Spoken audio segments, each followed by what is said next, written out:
Live from the BDN Studios, it's Bang and Dang. That's awesome. If you don't like that, then You ain't black. Battle of Fort Pillow, also known as the Fort Pillow Massacre. This was founded on April 12th, 1864 at Fort Pillow on the old Mississippi River in Henning, Tennessee, there in the old Civil War. In perfect Tennessee.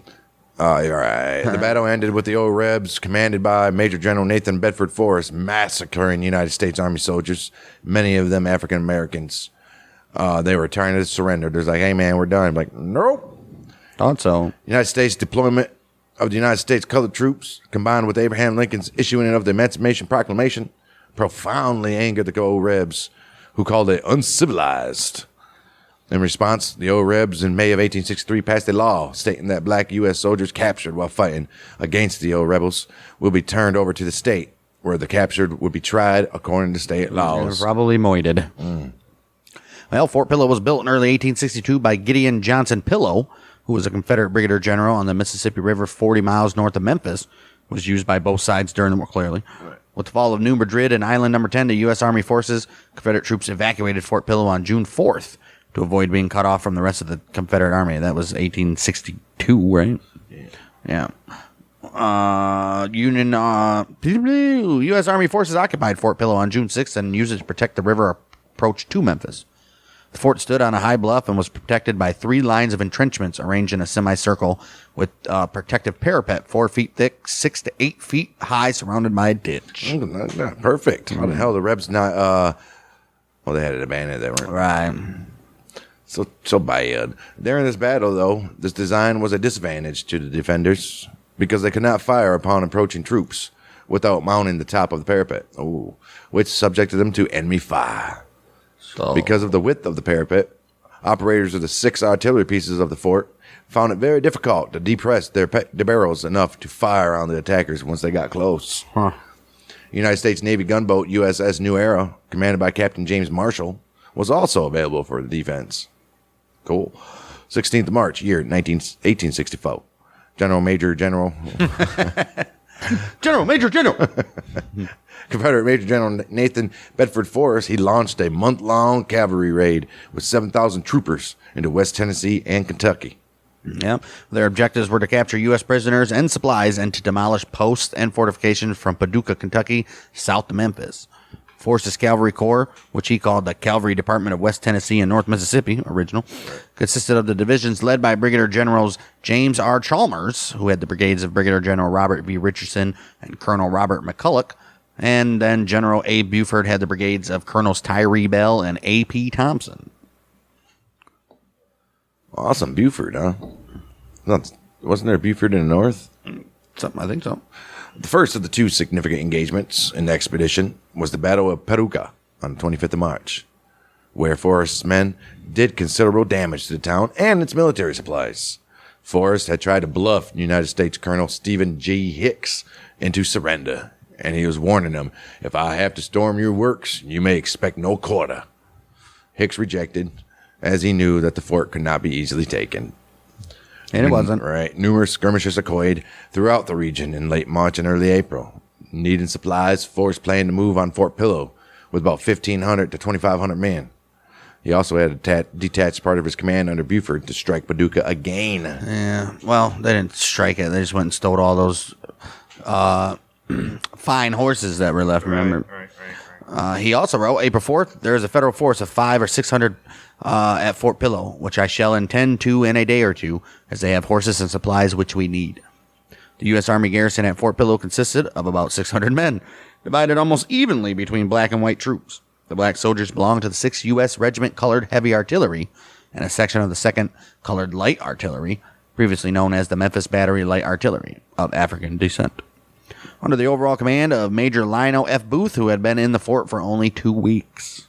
Booth had been ordered to move his regiment from Memphis to Fort Pillow, 28th of March, to augment the cavalry, who had occupied the fort several weeks earlier. Many of the regiment were formerly enslaved people who understood the personal cost of a loss to the old Rebs, at best, an immediate return to slavery rather than being treated as a prisoner of war. Right. And that was at best. Right. Think you want to be a slave than a prisoner of war? Oh, well, it depends on how they treated their prisoners of war. They had heard that some Confederates threatened to kill any black United States Army trooper that they encountered. The white soldiers were predominantly recruits from Bradford's battalion, a United States Army unit from West Tennessee commanded by Major William F. Bradford. You think? Well, force arrived at Fort Pillow 10 a.m. April 12th. By this time, Chalmers had already surrounded the fort. A stray bullet struck Forrest's horse, fell in the general, and bruising him. This was the first of 3 horses he lost that day. He deployed sharpshooters around the higher ground that overlooked the fort, bringing many occupants into their direct line of fire. Sharpshooter's bullet to the chest killed Major Booth, and Bradford assumed command.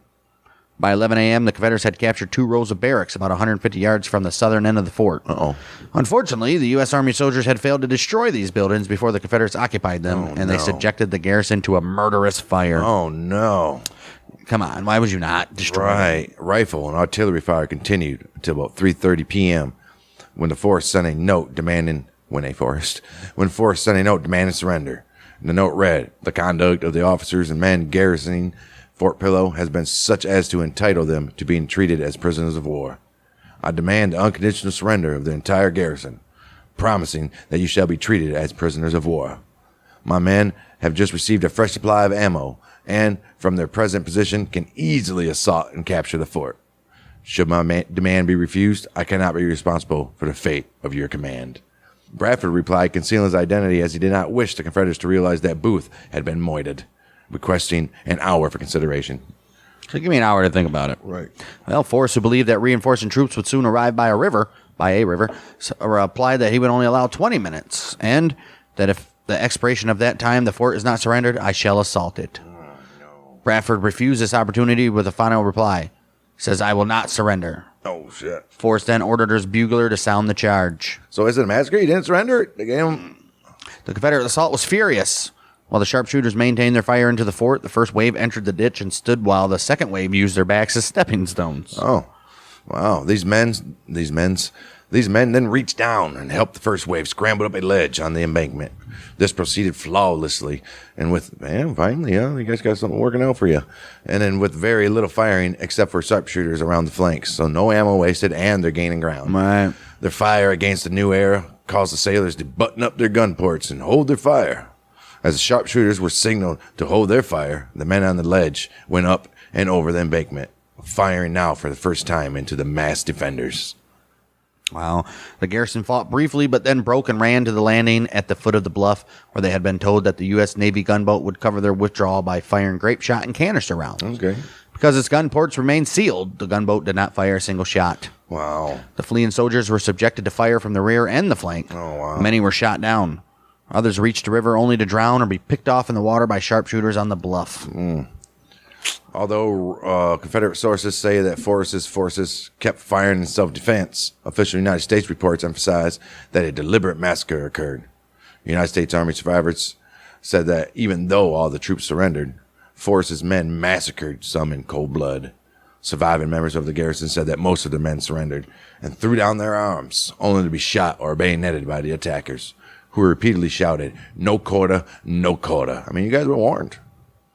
It was reported that women and children were moited as well, but this was disputed by Dr. C. Fitch, who was a sergeant of the Fort Pillow garrison. Okay. In the early morning, all of the women and all of the non-combatants were ordered on some barges and were towed by a gunboat up the river to an island before anyone was hurt. So, yeah, look at you guys. Well, the testimony of Captain Marshall also supports this. He stated that all the women, children, and sick soldiers were removed to an island before the battle started.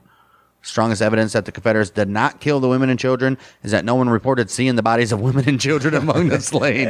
I mean, that's a pretty good... That's pretty good stuff. Right. I don't think there are any women and children here. All right, why is that? Well, I didn't see any women or children. No. The Joint Committee on the Conduct of the War immediately investigated the incident, which was widely publicized in the U.S. press. Stories appeared April 16th in the New York Times, New York Herald, New York Tribune. How many papers does New York need? Right. The Chicago Tribune, Cincinnati Gazette, and the St. Louis, Missouri Democrat, based on telegraph reports from Cairo, Illinois, where the steamer Platte Valley carrying survivors had called so that they could be taken to a hospital in nearby Mound City, Illinois. Oh, and also that those who had expired on the ship could be buried. In the report, from which the previous quotes were taken, they concluded that the Confederates shot most of the garrison after it had surrendered. A letter from one of Forrest's sergeants, Achilles V. Clark, writing his sisters on April 14th, reads in part, "Our men were so exasperated by the Yankees' threats of no quarter that they gave but little. The slaughter was awful. Words cannot describe the scene. The poor deluded Negroes would run up to our men, fall on their knees, and with uplifted hands scream for mercy, but they were ordered to their feet and then shot down. The white men fared but little better.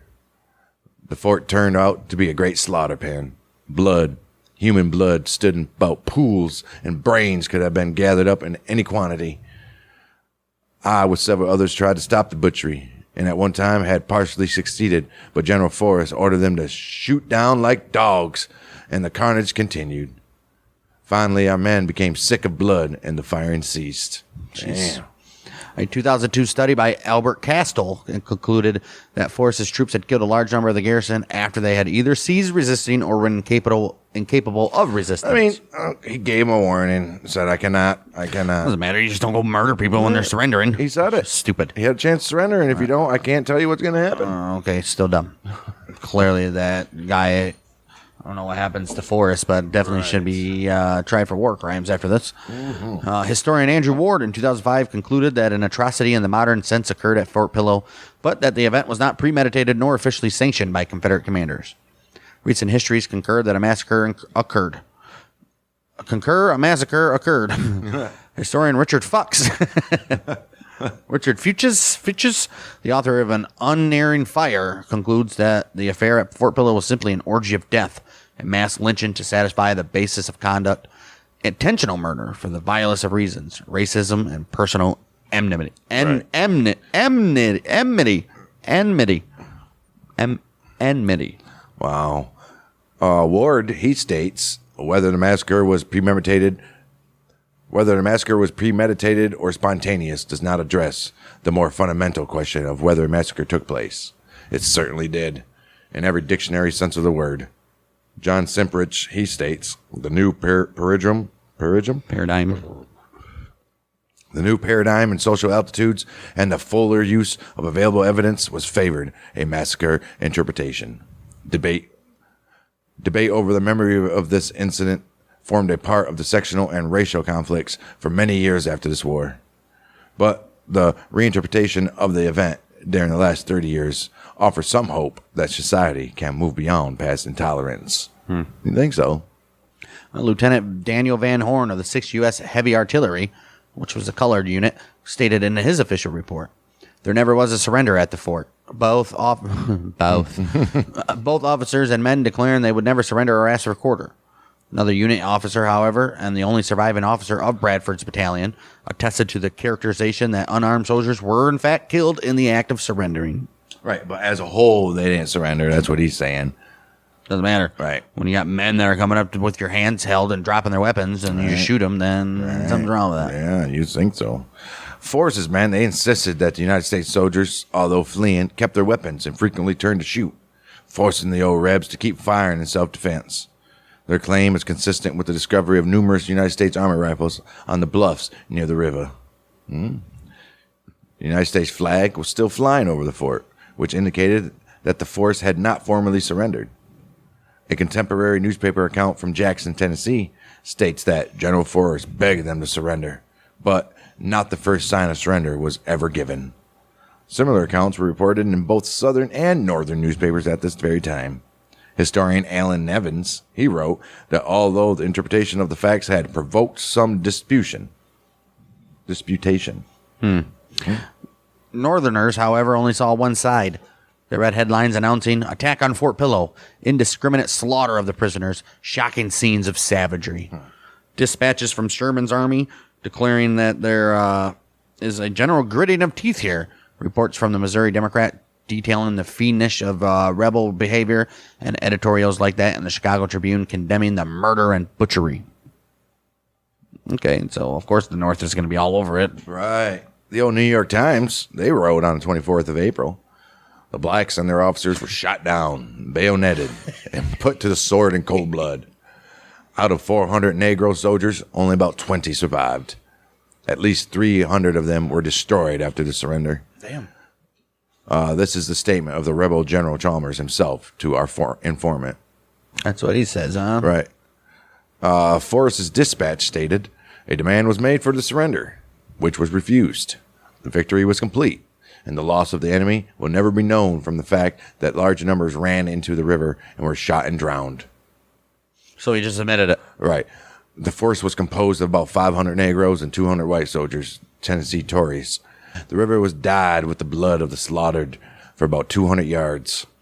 There was in the fort a large number of citizens who had fled there to escape the conscript law.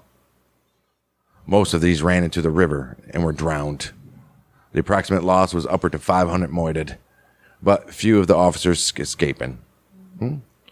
It is hoped that these facts will demonstrate to the northern people that Negro soldiers cannot cope with Southerners. Oh, jeez. All right. Well, General Ulysses S. Grant quoted Forrest's dispatch in his personal memoirs and commented, subsequently, Forrest made a report in which he left out the part which shocks humanity to read. Right. John Fisher, in his book They Rode with Forrest and Wheeler, wrote, Grant refers here to two reports from Forrest to a superior officer who was Leonidas Polk. Number one, a hasty, exuberant report dated April 15th, 1864, dashed off 3 days after the attack, describing the success of Forrest's recent operations in West Tennessee. And number two, a well-defined, detailed, and comprehensive report of action at Fort Pillow, only dated April 26th. Okay. So he's saying that he leaves out what actually happened in his reports? Clearly he would. Right. At the time of the massacre, General Grant was no longer in Tennessee, having transferred to the east to command all of the United States Army troops. Major General William Tecumseh Sherman, commander of the military division of the Mississippi, which include Tennessee, he wrote this. The massacre at Fort Pillow occurred April 12, 1864, and has been the subject of congressional inquiry. No doubt Forrest's men acted like a set of barbarians, shooting down the helpless Negro garrison after the fort was in their possession. But I am told that Forrest personally disclaims any active participation in the assault, and that he stopped the firing as soon as he could. I also take it for granted that Forrest did not lead the assault in person, and consequently that he was to the rear, out of sight, if not of hearing at the time. And I was told by hundreds of our men who were at the various times prisoners in Forrest's possession that he was usually very kind to them. He had a white man, right? He had a desperate set of fellows under him, and at that very time, there's no doubt the feeling of the Southern people was fearfully savage on this very point of our making soldiers out of their late slaves. And Forrest may have shared that feeling. I bet he did. Like, you guys got these mofos out here that was just plowing my field. Right, and now they're plowing our men. Casualty figures vary according to the source. They always do. 1908, Dyer, whoever that is, gave the following statistics of U.S. Army casualties. 350 killed, mortally wounded. 60 wounded, 164 captured and missing, 574 altogether. Confederate casualties were comparatively low, 14 killed and 86 wounded. And U.S. casualties were high. No shit. Right. Of the 585 to 605 U.S. men present, 277 to 297 were reported as dead. Historians, they agree that defenders' casualties vary considerably according to race. Only about 58, around 20% black soldiers were taken prisoner, whereas 168, which is 60%, white soldiers were taken prisoner. Not all the prisoners who were shot were black. Major Bradford was apparently among those shot after surrendering. Oh, wow. Wasn't he shot on the... That was Booth. Right. The Rebs evacuated Fort Pillow that very evening and gained little from the battle, except causing a temporary disruption to United States Army operation. United States forces used the Fort Pillow massacre as a rallying cry in the following months. For many, it strengthened their resolve to see the war to its conclusion. Yeah, piss them off, huh? April 17th, 1864, in the aftermath of Fort Pillow, General Grant ordered General Benjamin Butler, who was negotiating prisoner exchanges with the Confederacy, to demand that black shoulders Black shoulders be rubbed. To demand that black soldiers be treated identically to whites in the exchange and treatment of prisoners. He directed that a failure to do so would be regarded as a refusal on their part to agree to further exchange of prisoners and would so be treated by us. All right. Well, this demand was refused. Confederate Secretary of War James Sedan in June of 1864 wrote, I doubt, however, whether the exchange of Negroes at all for our soldiers would be tolerated. As to the white officers serving with Negro troops, we ought never to be inconvenienced with such prisoners. Wow. The United States already had established a policy to discourage killing and enslaving prisoners of war. I bet. July 30th, 1863, before the massacre, President Abraham Lincoln wrote his order of retaliation. This is before the massacre. Right. So it is therefore ordered that every soldier of the United States killed in violation of the laws of war, a rebel soldier shall be executed. And for everyone enslaved by the enemy or sold into slavery, a rebel soldier shall be placed at hard labor on the public works and continued at such labor until the other shall be released and receive the treatment due to a prisoner of war. Oh. No turning another cheek here, huh? Right. This policy did not lead to any action, but the threat of the action led the old Reb Army to treat the black U.S. soldiers as legitimate soldiers, rather than formerly enslaved people for the remainder of the war. Nevertheless, the same merciless behavior was exhibited by Southern troops after the Battle of Crater in July of 1864, which we will get to, where the surrendering of black United States soldiers were shot rather than taken prisoner. May 3rd, 1864, Lincoln asked his cabinet for opinions on how the United States should respond to this massacre.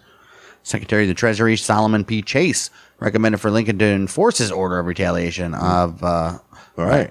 Secretary of the Navy Gideon Welles wanted to wait for the Congressional Committee to obtain more information.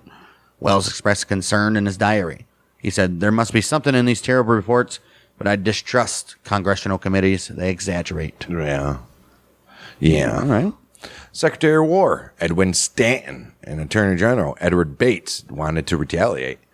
Secretary of Interior John Usher, he wrote that it was inexpedient to take any extreme action and wanted the officers of the forces command to be held responsible, though. Postmaster General Montgomery Blair wanted the actual offenders given the most summary punishment when captured. The actual ones that did it, right? Can't just... Right. Blair cited page 445 of the Book of International Law, or Rules of Regulating the Intercourse of States in Peace and War, written by Henry Halleck, the United States Chief of Staff, as justification for retaliation. Oh, look at Halleck writing books and shit. Right. He's a chief of staff now? He does. Secretary of State William Seward wanted the Commanding General of the U.S. Army to confront the Commanding General of the Confederate Army about the allegations. Right, why not? Gideon Welles wrote of the cabinet meeting on May 6th. He said, Stanton fell in with my suggestion so far as to propose that, should Forrest or Chalmers or any other officers conspicuous in this butchery be captured, he should be turned over for trial for the murders at Fort Pillow. Damn right. I sat beside Chase and mentioned to him some of the advantages of this course, and he said it made a favorable impression. I urged him to say so, for it appeared that to me that the president and Seward did not appreciate it. Oh. Poor guy. Well, Lincoln, he began to respond to Stanton, but took no subsequent action because he was distracted by other issues. Ultimately, Lincoln chose no action on the issue, as he sadly noted to Frederick Douglass. If once begun, there was no telling where retaliation would end. Lincoln further stated that the only victory would generally bring justice, as the perpetrators can only be effectively reached by successful prosecution of the war. Right. That's it. Fort Pillow, preserved as the Fort Pillow State Historic Park, was designated a National Historic Landmark in 1974. The remains of the killed were moved to the Memphis National Cemetery in 1867. 109 of those graves have been identified. As the signage at the Fort Pillow site makes little reference to the black soldiers killed, a wreath-laying ceremony with color guard and 21-gun salute was held April 12, 2017 at the cemetery to commemorate them. Fantastic. James Lockett, whoever that guy is, compared the Confederacy policy toward colored United States troops, no quarter, with the lynching and other violence against blacks after the war. All right, he compared what happened there after the war. In Southern minds, according to this writer, just as formerly enslaved people could not be voters or hold offices, they could not be soldiers either, and thus were not treated at Fort Pillow and elsewhere as surrendering soldiers. They were runaway slaves. They were just slaves. Runaway slaves. And even if they didn't run away, they lived in the North their whole time. They're now, illegals. all right, now they're slaves again, or murdered. Right. Either or. Yep. It was the old massacre. Confederates are some dirty fuckers, aren't they?